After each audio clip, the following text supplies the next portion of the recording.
The main driver behind the United States leading an attack in Syria is to prevent the usage of chemical weapons by any party, to uphold international law.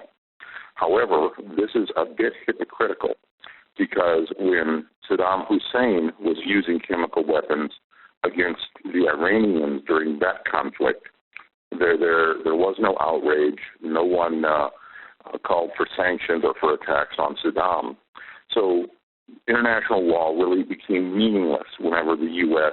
and other countries did not prevent Saddam Hussein from doing such a thing. He also used chemical weapons, Saddam did, against his own people, the Kurds, up in the northern part of Iraq. So that is a fallacious argument. There's no basis, there's no merit to that argument.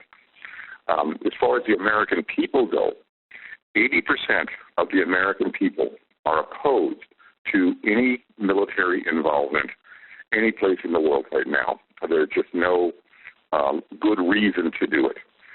There are elements within the government who support Israel who wish to promote this war. Now, if we look at who the rebels are supported by Saudi Arabia, they're supported by Turkey, they're supported by Israel, the USA, and France.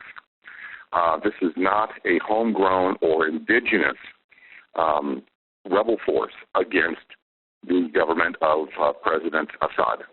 This is a foreign force against President Assad, who is wishing to do regime change in his country for economic motives. This is no basis to go to war. The American people are sick of war. We do not want war in this country. We think that we should stop supporting the rebels, and that's another issue. Why is the U.S. government, if anyone believes that 9/11 was committed by al-Qaeda, why would anyone in the U.S. support al-Qaeda rebels any place in the world? So the whole story of why the U.S. went to war about 9/11 into Afghanistan, into Iraq, is beginning to unravel.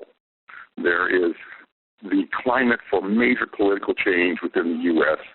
is maturing. It's not ripe yet, but it's maturing.